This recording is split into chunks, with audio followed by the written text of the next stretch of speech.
Capítulo 13. Reencarnação. Sexta parte do capítulo 13. 13.35. A certa altura, Alexandre falou-lhe com autoridade. Segismundo, ajude-nos. Mantenha clareza de propósitos e pensamento firme. Tive a impressão de que o reencarnante se esforçava por obedecer.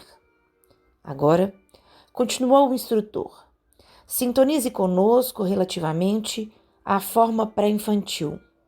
Mentalize sua volta ao refúgio maternal da carne terrestre. Lembre-se da organização fetal. Faça-se pequenino.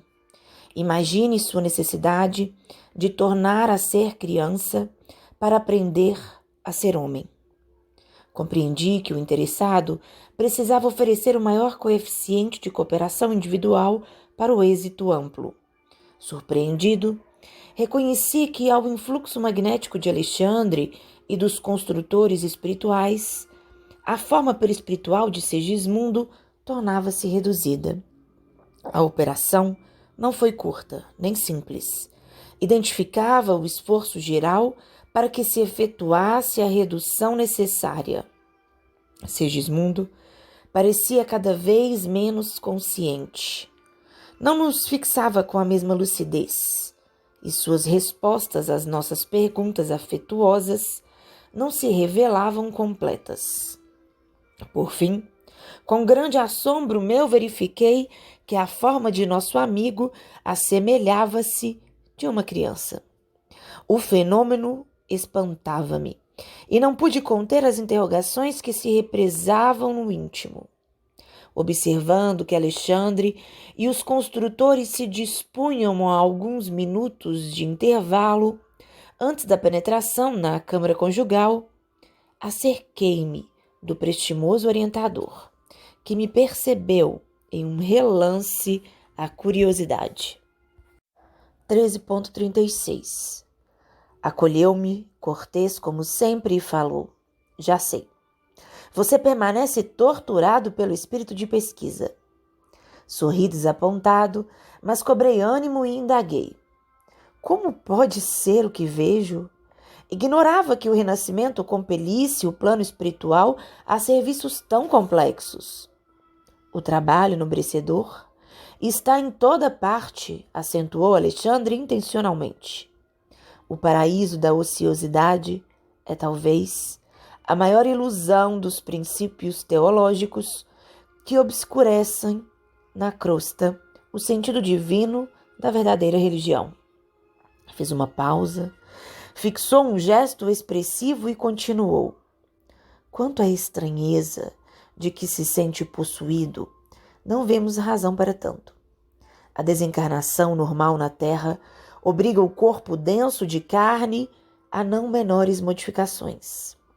A enfermidade mortal para o homem terreno não deixa, em certo sentido, de ser prolongada a operação redutiva, libertando por fim a alma, desembaraçando-a dos laços fisiológicos.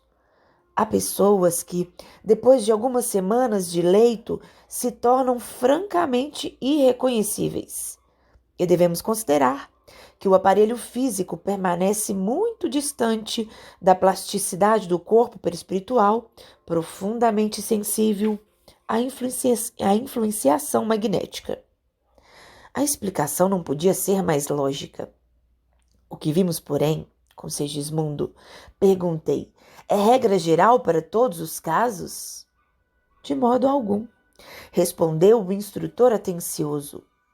Os processos de reencarnação, tanto quanto os da morte física, diferem ao infinito, não existindo, segundo cremos, dois absolutamente iguais.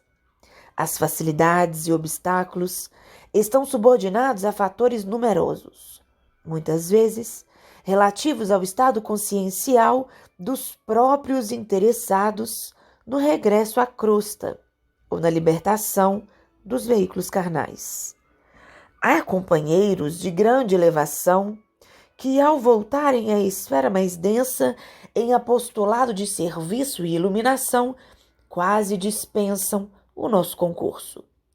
Outros irmãos nossos, contudo, procedentes de zonas inferiores, necessitam de cooperação muito mais complexa que a exercida no caso de Segismundo.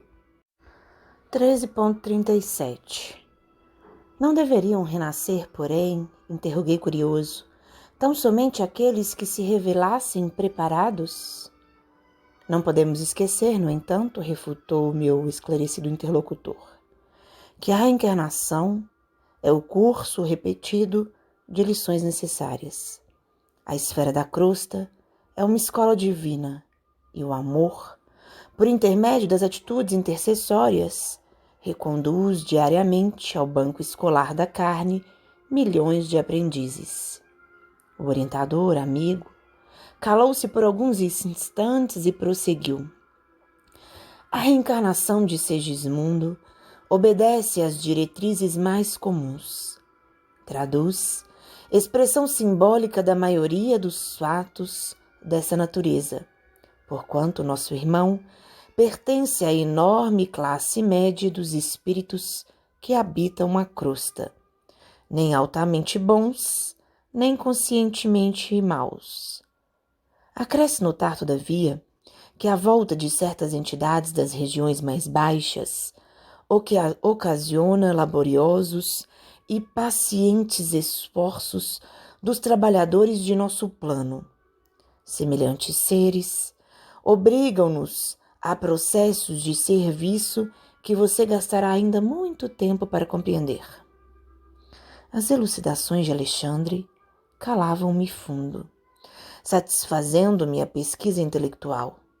Entretanto, novas indagações surgiram-me na mente sequiosa. Foi então que, premido por intensa e legítima curiosidade, perguntei respeitoso: o auxílio que vemos atingirá porventura a todos? Aqui nos encontramos em um lar em bases retas, segundo sua própria afirmação. Mas, se nós achássemos numa casa típica de deboche carnal, e se fôssemos aqui defrontados por paixões criminosas e desvarios desequilibrantes? O instrutor meditou gravemente e redarguiu. 3.38 André, o diamante perdido no lodo por algum tempo não deixa de ser diamante. Assim também, a paternidade e a maternidade em si mesmas são sempre divinas. Em todo lugar, desenvolve-se o auxílio da esfera superior, desde que encontre em jogo o trabalho da vontade de Deus. Entretanto, devemos considerar que em tais circunstâncias as atividades de auxílio são verdadeiramente sacrificiais. As vibrações contraditórias e subversivas das paixões desvairadas da alma em desequilíbrio comprometem os nossos melhores esforços.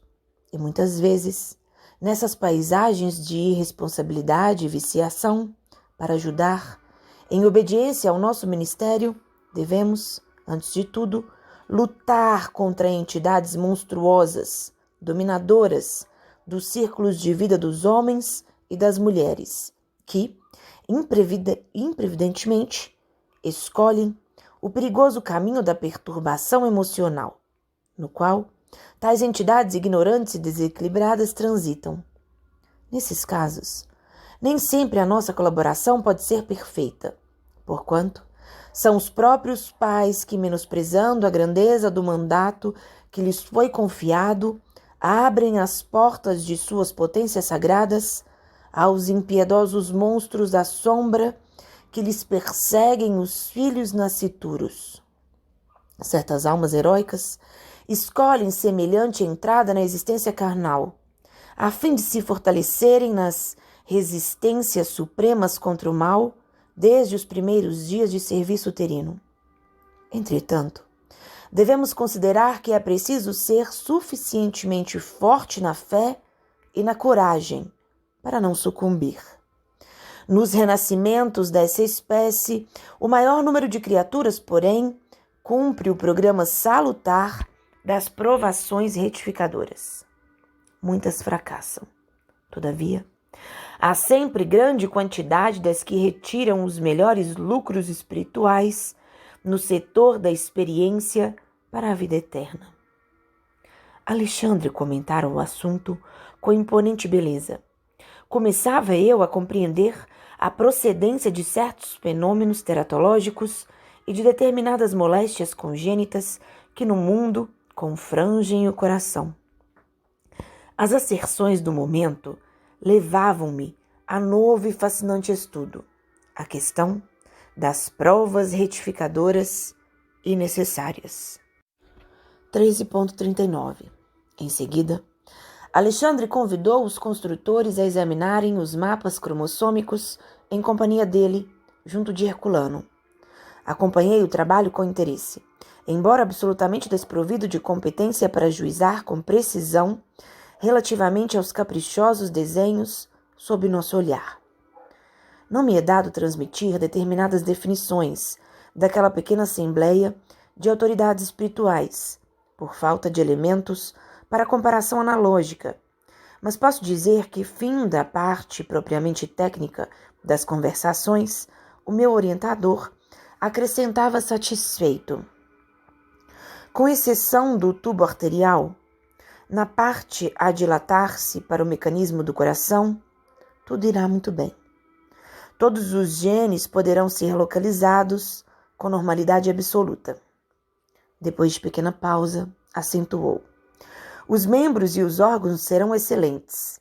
E se o nosso amigo souber valorizar as oportunidades do futuro, possivelmente conquistará o equilíbrio do aparelho circulatório, mantendo-se em serviço de iluminação por abençoado tempo de trabalho terrestre. Depende dele o êxito preciso. Voltando-se para os construtores, falou-lhes afável: meus amigos, o nosso Herculano permanecerá em definitivo junto de Segismundo, na nova experiência, até que ele atinja os 7 anos, após o renascimento, ocasião em que o processo reencarnacionista estará consolidado. Depois desse período, a sua tarefa de amigo e orientador será amenizada, visto que seguirá o nosso irmão em sentido mais distante. Sei que o devotado companheiro tomará todas as providências indispensáveis à harmoniosa organização fetal, seja auxiliando o reencarnante, seja defendendo o templo maternal contra o assédio de forças menos dignas. Entretanto, peço-lhes muito atenção nos primórdios de formação do timo, glândula, como sabem, de importância essencial para a vida infantil, desde o útero materno. Precisamos do equilíbrio perfeito desse departamento glandular, até que se forme a medula óssea e se habilite a produção dos corpúsculos vermelhos para o sangue. Os diversos gráficos das disposições cromossômicas facilitarão os serviços dessa natureza. 3.40. Alguns dos amigos presentes passaram a observar os mapas com maior atenção, enquanto se estendiam sob meus olhos aqueles microscópicos sinais facultando o amplo exame da célula-ovo. Acerquei-me do instrutor e, sentindo-o mais acessível às minhas interrogações, perguntei: temos nestes mapas a geografia dos genes da hereditariedade distribuídos nos cromossomos. A lei da herança, porém, será ilimitada? A criatura receberá ao renascer a total imposição dos característicos dos pais? As enfermidades ou as disposições criminosas serão transmissíveis de maneira integral? Não, André. Observou o orientador com grave inflexão. Estamos diante de um fenômeno físico natural.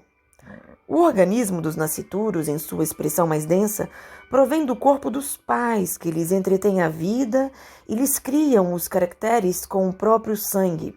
Todavia, em semelhante imperativo das leis divinas, para o serviço de reprodução das formas, não devemos ver a subversão dos princípios de liberdade espiritual imanente na ordem da criação infinita. Por isso mesmo, a criatura terrena herda tendências e não qualidades. As primeiras cercam o homem que renasce, desde os primeiros dias de luta, não só em seu corpo transitório, mas também no ambiente geral a que foi chamado a viver, aprimorando-se.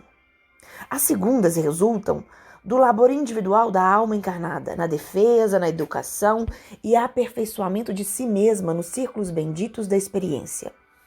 Se o espírito reencarnado estima as tendências inferiores, desenvolvê-las ao reencontrá-las dentro do novo quadro de experiência humana, perdendo um tempo precioso e menosprezando os sublimes ensejos de elevação. Todavia, se a alma que regressa ao mundo permanece disposta aos serviços de autoelevação, sobrepairará a quaisquer exigências menos nobres do corpo ou do ambiente, triunfando sobre as condições adversas e obtendo títulos de vitória da mais alta significação para a vida eterna. Em sã consciência, portanto, ninguém se pode queixar de forças destruidoras ou de circunstâncias asfixiantes, se referindo ao círculo no qual renasceu. Haverá sempre dentro de nós a luz da liberdade íntima, indicando-nos a ascensão. Praticando a subida espiritual, melhoraremos sempre. Esta é a lei. 13.41. Em virtude das anteriores explicações do orientador, relativamente à importância da assistência de Herculano a Segismundo reencarnado até os 7 anos, procurei obter do instrutor alguma elucidação a respeito. Pedi desculpas a Alexandre, todavia não me pude furtar à delicada inquirição. Por que tamanho cuidado com o sangue do futuro recém-nascido? Somente aos 7 anos iniciais da existência humana estaria terminado o serviço de reencarnação? Como sempre acontecia, o nobre mentor ouviu-me complacente, sorriu qual pai carinhoso e respondeu solícito. Você não ignora que o corpo humano tem as suas atividades propriamente vegetativas, mas talvez ainda não saiba que o corpo perispiritual, que dá forma aos elementos celulares, está fortemente radicado no sangue. Na organização fetal, o patrimônio sanguíneo é uma dádiva do organismo materno. Logo após o renascimento, inicia-se o período de assimilação diferente das energias orgânicas, em que o eu reencarnado ensaia a consolidação de suas novas experiências, e somente aos 7 anos de vida comum começa a presidir por si mesmo os processos de formação do sangue, elemento básico de equilíbrio ao corpo perispírico, ou forma preexistente no novo serviço iniciado. O sangue, portanto, é como se for o fluido divino que nos fixa as atividades no campo material e em seu fluxo e refluxos incessantes no organismo fisiológico e refluxos incessantes na organização fisiológica, nos fornece o símbolo do eterno movimento das forças sublimes da criação infinita. Quando a sua circulação deixa de ser livre, surge o desequilíbrio ou enfermidade, e se surgem obstáculos que impedem o seu movimento de maneira absoluta. Então, sobrevém a extinção do tônus vital no campo físico, ao qual se segue a morte com a retirada imediata da alma. 13.42. Fortemente impressionado com a revelação do respeitável amigo, observei: como é grande a responsabilidade do homem em frente ao corpo material. Diz bem, acrescentou o orientador, ao se referir com semelhante admiração a esse soberano dever da criatura reencarnada. Sem atender às pesadas responsabilidades que lhe competem na preservação do vaso físico, homem algum poderá realizar o progresso espiritual. O espírito renasce na carne para a produção de valores divinos em sua natureza. Mas como atender a semelhante imperativo, destruindo a máquina orgânica, base fundamental do serviço a fazer? Ainda agora, referia-se você à lei da herança.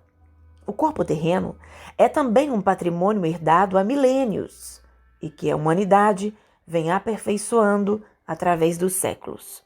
O plasma, sublime construção efetuada ao influxo divino com água do mar, nas épocas primitivas, é o fundamento primordial das organizações fisiológicas. Voltando à crosta, temos de aproveitar-lhe a herança, mais ou menos envolvida no corpo humano. A essa altura das elucidações, surpreendentes para mim, Alexandre, depois de ligeiro intervalo, continuou. 13.43. Por isso mesmo, não desconhece você que enquanto nos movimentamos na esfera da carne, somos criaturas marinhas, respirando em terra firme. No processo vulgar de alimentação, não podemos prescindir do sal. Nosso mecanismo fisiológico, a rigor, se constitui de 60% de água salgada, cuja composição é quase idêntica à do mar, constante dos sais de sódio, de cálcio, de potássio. Encontra-se na esfera de atividade fisiológica do homem reencarnado o sabor do sal no sangue, no suor, nas lágrimas, nas secreções. Os corpúsculos aclimatados nos mares mais quentes viveriam à vontade no líquido orgânico. Há verdadeiras surpresas de comparação analógica que poderíamos efetuar nesse sentido. Não soube o que responder, em vista das definições ouvidas. E ante o meu silêncio, foi o próprio Alexandre que continuou depois de significativa parada. Como vê, ao renascermos na crosta do mundo, recebemos, com o corpo, uma herança sagrada, cujos valores precisamos preservar, aperfeiçoando. As forças físicas devem evoluir como as nossas almas. Se nos oferecem o vaso de serviço para novas experiências de elevação, devemos retribuir com nosso esforço, auxiliando-as com a luz de nosso respeito e equilíbrio espiritual, no campo de trabalho e educação orgânica. O homem do futuro compreenderá que as suas células não representam apenas segmentos de carne, mas companheiras de evolução, credoras de seu reconhecimento e auxílio afetivo, efetivo. Sem esse entendimento de harmonia no império orgânico, é inútil procurar a paz. A conversação brilhante do orientador, magnânimo e sábio, sugeria sublimes questões. Entretanto, ele mesmo recordou-me o trabalho em curso e deu por fim dos esclarecimentos daquela hora. Estávamos a 2 horas depois de meia-noite. 13.44. Permaneciam agora ao nosso lado não somente Alexandre e os construtores, mas também diversos amigos espirituais da família, congregando todos os companheiros em torno de si. Como figura máxima daquela reunião, Alexandre falou gravemente. Agora, meus irmãos, penetremos a câmara de nossos dedicados colaboradores para que se efetue o júbilo da união espiritual. E depositando Segismundo nos braços da entidade, que fora na crosta terrestre a carinhosa mãe de Raquel, acentuou. Seja você, minha irmã, a portadora do sagrado depósito. O coração filial que nos espera sentirá novas felicidades ao contato de sua natureza. Raquel bem merece semelhante alegria. Voltando-se para a assembleia ali congregada, explicou. Faremos agora o ato de ligação inicial em sentido direto de Segismundo com a matéria orgânica. Espero, porém, caros companheiros, a visita reiterada de todos vocês ao nosso irmão reencarnante, principalmente no período de gestação de seu corpo futuro. Não ignorem o valor da colaboração afetuosa nesse serviço. Somente aqueles que semearam muitas afeições podem receber o concurso de muitos amigos. E Segismundo deve receber esse prêmio pelos seus nobres sentimentos e elevados trabalhos a todos nós, nestes últimos anos, em que se devotou a grandes obras de benemerência e fraternidade. Logo após, penetrávamos o aposento conjugal, onde o espetáculo íntimo era divinamente belo. No leito de madeira, em macios lençóis de linho, repousavam 2 corpos que a bênção do sono imobilizava. Mas ali mesmo, Adelino e Raquel nos esperavam em espírito, conscientes da grandeza da hora em curso. Despertando, na esfera densa de luta e aprendizado, seus cérebros carnais não conseguiram fixar a reminiscência perfeita daquela cena espiritual em que se destacavam como principais protagonistas. Contudo, o fato gravar-se-ia para sempre em sua memória eterna.